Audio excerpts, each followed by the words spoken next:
What is going on, guys, and welcome back to another video. And today I'm going to be going over running backs that are going to win you leagues. Let's not waste any time and get right into my first running back, and that is going to be Josh Jacobs. Now, Jacobs has officially signed, and yet the fantasy community still drafts him way behind running backs like Tony Pollard and Derrick Henry. It does not make sense to me. Jacobs was amazing last year, was the RB3 overall, and he will have a very similar workload, if not slightly less touchdowns, because the offense should get worse. Maybe with Derek Carr leaving, he gets a few more rushing attempts. He's going to be in a similar system either way, and we know he's going to finish in that same elite range, okay? I don't know why he is still going so late behind guys like Derrick Henry and Tony Pollard. I'm drafting him ahead of those guys, and if I can get him in the middle of the second round, late second round, early third round, I mean, you're talking about building some insane rosters. Maybe you get an elite receiver early like Tyreek Hill or Jamar Chase, and then you can get Jacobs and maybe an elite quarterback. I mean, you are going to be winning so many leagues taking Jacobs at the 2-3 turn. Next up, the other elite running back I'm going to be drafting a lot is going to be Joe Mixon. Another guy that I feel like he was pushed down early in the fantasy process, and people just did not adjust their rankings. I mean, Mixon, he's not crazy efficient, but it doesn't matter. He is on one of the best offenses in the league with the Bengals. He has no competition. Samaje Perine left. Samaje Perine wasn't really taking too many of his targets anyway, but now he is going to too many of his yards anyway or attempts. He has no competition. Chase Brown, late round rookie, is the only guy who can challenge him, and he's not going to. This is Mixon's backfield, and Mixon is going to be getting a ton of rushing yards and such a good offense. He's going to be getting a ton of touchdowns. Whenever they get on the 1 yard line, you know Mixon's going to be getting that touchdown. And I think he's just going way too late. He should be going near guys like ETN, Najee Harris, and I might take him above those guys, honestly. I don't know why, collectively, we decided to take him so late. If you can get him near the 3-4 turn, getting a running back that good is amazing value, and I'll be taking him so much if I can get him there. Next up, we're going to be moving on to the mid-round running backs. These are guys that I like, getting I love as my RB2, and I'm honestly okay with. If I go 0 RB early, I can still get 2 of these guys and end up with an amazing team. First up, it's going to be Miles Sanders. Miles Sanders is going to get a ton of just yards this year. He was great last year. He's a pretty good back overall as an Eagles fan. I'm not going to say he's elite. He's pretty good, though. And Panthers have decent line, fine offense. It's not like he's going to be struggling for opportunities. He doesn't have too much competition. I just think he's an example of a good running back in a pretty good situation. He's just going to be solid. I'm not going to expect him to carry my team, but he's going to get you decent points overall throughout the season. I think he's going to be very consistent. I like him a lot. The next running back in that same kind of mold, there are a lot of these guys you're going to notice, guys that have great workloads, have a lot of upside, and can just do really well. Next guy is going to be Cam Akers. Now, Akers is going to get all of the touches. I mean, they don't really have any competition. All the touches for what should be a decent offense with Stafford and Kupp returning. Last year, in the fantasy playoffs, that's week 15 through 17, he was the RB4 during that time. That is just insane to me that you're able to get that good of value. And I don't expect him to be the RB4, obviously, but, he's getting near a contract. I think they're going to play him a lot. He's still a talented young player, and he's got another whole offseason to recover from that injury, get more reps, and I just think he's going to be really good. I'm not expecting him to be elite, but I am expecting him to get a lot of touches, get a lot of carries, and just be really solid overall. Now, there are a lot of mid-round running backs that I really like their values, and that's why I love taking receivers early this year. Not only do I think they're just going to be more good receivers this year, I love some of these mid-round running backs, and especially on ESPN, I did 2 $5 leagues there, but running backs go so early, and I was able to go 0 RB, get some crazy. You can see these teams right here. Chris Olave in the 4th as my flex was unbelievable. Getting these elite QBs middle round 3, getting elite receivers, so many good receivers, and then I'm able to get guys like Miles Sanders, Alexander Madison, Kenneth Walker, pretty late, considering how early some of these other running backs go. And the next guy we're going to be talking about, another guy, is a bit of a different archetype than the other guys that I like, but David Montgomery we look at his role last year, we saw he's a pretty good running back, right? We know he's productive, and he's actually the main reason is because the role he's inheriting was unbelievable last year. Jamal Williams, he's a fine running back, but he's nothing special. Finishes the RB12 last year, and now Montgomery's going to be inheriting that role. Montgomery's going to be better. He's a better running back than Jamal Williams. I don't know if he's going to be RB12, but I think he's going to get a lot of touchdowns. I think you have 10 plus possibly.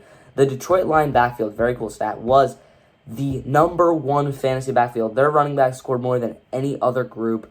And I think this year, with Jahmyr Gibbs as well, Montgomery's going to be getting all of the goal line work.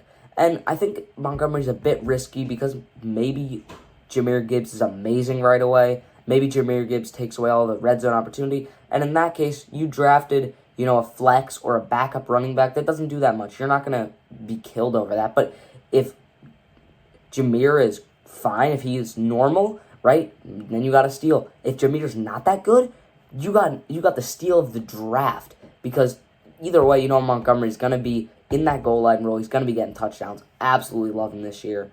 One of my guys for sure, especially considering how late he goes. Sometimes you see him going around Pacheco and Rashad Penny, DeAndre Swift. I mean, come on. Let's be real here. Take David Montgomery. Next up is going to be James Conner. Now, James Conner I'm not quite as hyped about as these other guys, but for me it's like, if he's there late, I'm totally good taking him, okay? James Conner is going to get literally every carry from that backfield. They have nobody else in Arizona, and Arizona's going to suck, okay? We know this. They're going to be the worst team in the league. They're going to go 2-15. They're going for Caleb Williams. We understand this. But that doesn't mean James Conner can't have 1,000 yards, can't finish top 5 in carries, top 10 in carries, and can't have 6 touchdowns. They're not going to be passing this ball too much. They have Colt McCoy, and they don't even have Colt McCoy anymore. They have Clayton Tune and Josh Dobbs, okay? James Conner's going to get rushing yards. We know this for a fact, and I think that if you're able to get him, as one of these guaranteed guys, maybe you have Breece Hall, who's, you don't know, maybe he won't play in the beginning of the year. You have a lot of these kind of riskier running backs. You can get James Conner and just be like, I know this guy's going to go out there and get me, decent amount of fantasy points. Finishes the RB20. And I don't think there's a lot of upside. Maybe the upside, sure, he gets some touchdowns. He's going to get a lot of carries, and that's just what I like. I like him. I think he's good value. And you'll see, I love so many of these mid-round running backs, okay? A lot of people will say, oh, I love Christian McCaffrey and Saquon. Well, yeah, duh, they're going to be amazing. But I'm talking about guys that are legit values, and one reason why I recommend going RB light this year, because I think elite quarterbacks are good, I think elite tight ends are good, and I think that elite receivers are good. So that's just going to push down these running backs automatically. When you're able to get guys like these, I mean, you're going to have, especially a full PPR league, absolutely love getting these running back values to start or be your backups. Last two guys, I'm going to go with Rachaad White. Again, another one of these borderline starters, RB2, RB3 kind of guys. And he's just one of the guys I'm targeting. I got him in one of my leagues and in one of my paid ones. As a starter, I'm a little worried, but honestly, I'm not too upset. A lot of people, would be really worried. He's going to get a lot of volume, similar to James Conner, Bucks don't have any other good running backs. They're not going to be a good offense either, but he's going to get a lot of volume. I think there's a chance he has, a lot of receiving volume as well. And I just think he's going to be, you love guaranteed volume. That's one of the biggest things in fantasy, and he's got a lot of guaranteed volume. So I just feel like he's a really nice late-round safe pick. And now I'm going to be going to my late-round gem. This is a guy I take in almost every league. Okay, this is a guy, if you're doing underdog drafts, I would draft him in every league. I mean, every league. Okay, my late-round guy this year is Jerick McKinnon. Last year, I remember I picked him up late in the season, and I didn't start him because I was like, oh, this guy isn't going to do well, right? And then he proceeded to be the RB4 in the playoffs last year. Or, not the RB4, a very good running back in the playoffs. Maybe even higher. He was unbelievable. And he was the RB21 overall. Obviously, you're not drafting him that high. He probably won't be that this year. But especially if you're on best ball, or if he's the last pick of your draft, you can get a guy that will have insane spike weeks, okay? I think he's just very valuable. Realistically, maybe it's a 12-man triple flex, you could start this guy, okay? Maybe he'll get 1 point, 2 points, 3 points most weeks. But then he's going to go out there and get you 28, 30 points and go absolutely crazy. His touchdown upside, he's on one of the best offenses in football with the best quarterback of all time. Not the greatest, the best quarterback of all time, Patrick Mahomes. He's the red zone back. Okay, we saw him get all the red zone work last time. And maybe the Chiefs maybe they use their running backs a little more in the red zone to take some of the work off Mahomes. All of a sudden, Jerick McKinnon leads the league in touchdowns and is like RB10. And you're like, how did we draft him at pick 130, right? So I'm going to be getting Jerick McKinnon. He might be the guy I get in the most drafts out of all these, even though I love these guys. So, my advice for you guys is take Josh Jacobs, take Joe Mixon, take all these mid-round running backs, and then take Jerick McKinnon late. Hope you guys enjoyed the video. These running backs are just going to allow you to take more important players early on. Maybe it's Kelsey, maybe it's an elite quarterback, maybe it's good receivers early. So, these are just insane values for these guys. If you enjoyed the video and want to see more, click sub. I'll be posting a video tomorrow. And if you want to promote this video to other people that love football and promote it to yourself and your algorithm, like the video, okay? Takes a second, really helps me out. And number one thing is that I'll be reading every comment. Comment below. You can say this video sucked. I hate all these guys. And give your reasoning. But the main thing is tell me your guys. Who are your running backs here you're going to be drafting? I'll read, I'll respond, and I'll give you guys my advice. If you want to drop your team down below, go ahead and do that. Hope you enjoyed. If you did, click sub for more. See you in the next one. Bye.